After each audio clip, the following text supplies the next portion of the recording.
Italy has been amazing for many reasons. First off, I know that I definitely chose the right location. Siena Italian Studies has been phenomenal, and Lavinia, one of the co-founders of Siena Italian Studies, definitely has a passion for higher education. She taught one of our higher education seminars this semester, which I took and I loved. And she really believes in the full immersion aspect. So instead of many study abroad programs where bubbles can still be formed and students can still travel together but not really experience the culture because they're not engaging in it fully, whether it be learning the language or getting away from their newly formed friends, but instead really getting out into the culture and having those conversations. Now, while those bubbles can happen anywhere, there's a very conscious effort to fight that the way that this program is set up. And so we've been living with host families, and my host family here has been phenomenal. Love them.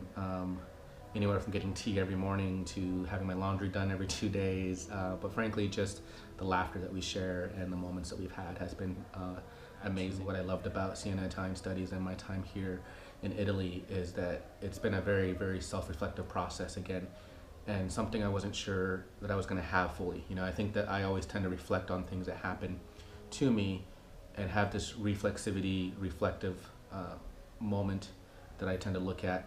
However, again, the way that Lavinia and the staff here at SIS have really created the study abroad program has put me on a journey that I have found myself saying things for the first time or realizing other things a little bit deeper, growing myself again as a person and going through those growing pains where you start to really realize how you could be better, who you want to be, where you want to go. And obviously being in grad school, you know, you would think you're supposed to have a direct line of this is where I want to go, this is my next step. But in many ways, it's just, it's exciting to be here because being surrounded by my cohort members from Concordia, so the fellow grad students, but also being around the undergrads here who are coming from several universities.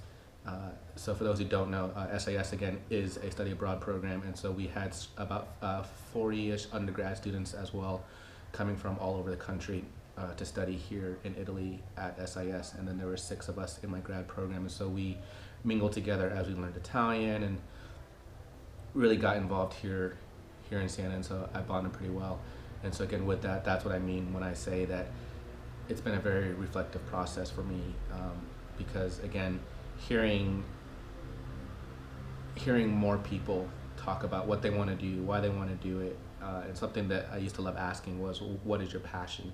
And I picked it up during my time at Up With People, and so to hear, again, everyone talk about it, saying, this is what I want to do, this is where I want to be, whether it's being a doctor, becoming a politician, getting a master's, social work, you name it. You know, again, it's really exciting because what I love about what I'm studying is that it's such a broad field that we can really do almost anything with it. And it's really about social change. It's about letting society grow, letting yourself grow.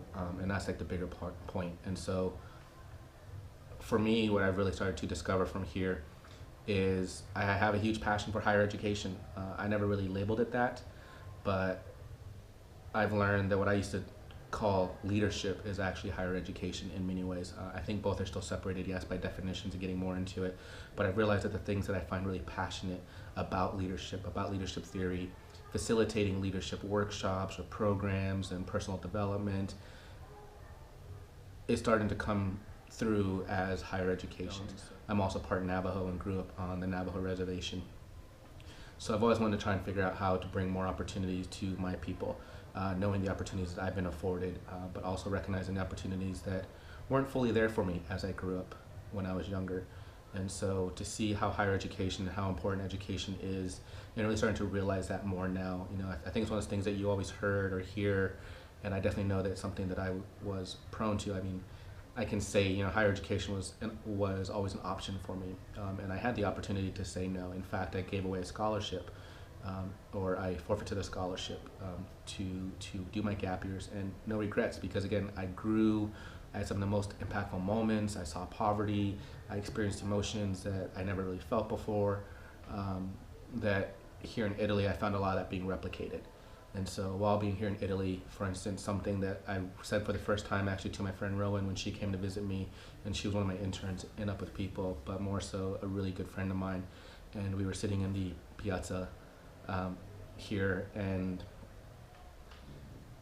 I was talking out loud, kind of rambling as I tend to do, but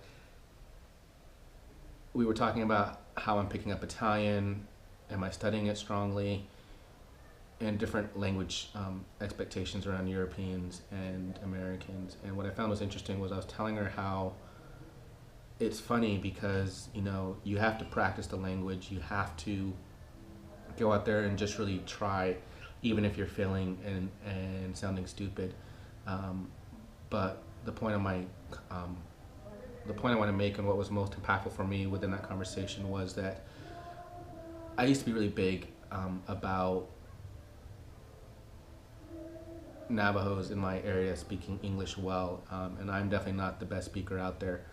However, I would get a little annoyed when phrases were kind of said wrong, but I realized that Navajo for many is their first language, and I'm not annoyed when an Italian will try and speak English and, you know, not get it fully accurate. In fact, it's more encouraging.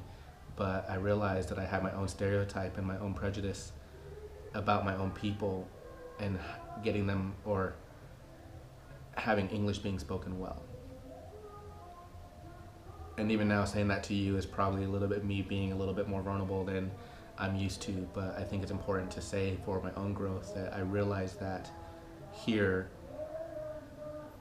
years and years later, after as much traveling as I've done, after as much reflection that I've done, as much of prejudice and stereotypes that I've encountered personally, that my eyes opened up to that very fact. And so for that, I'm thankful. And for that, I know that I can move forward even more now in my life and, again, hopefully do good social change with that. So that was a really, really, really interesting thing for me to say and realize that I've said it.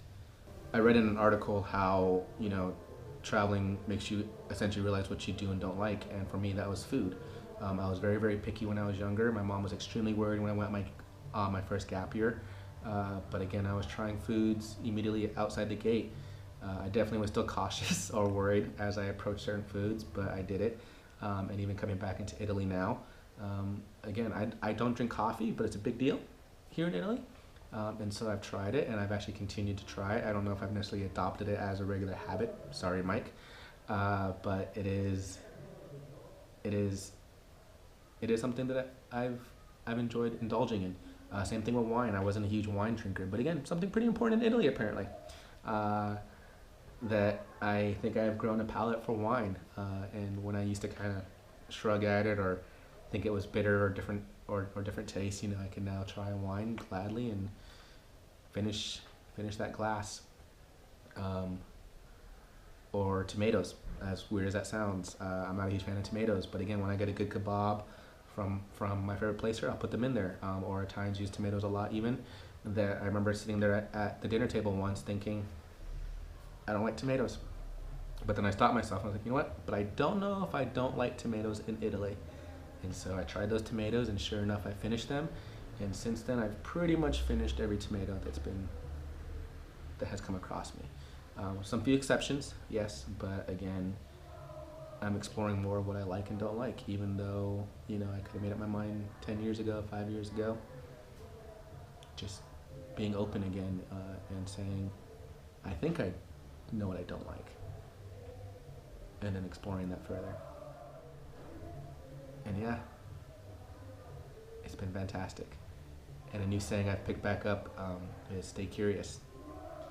And as I picked up from Up With People, keep sparking.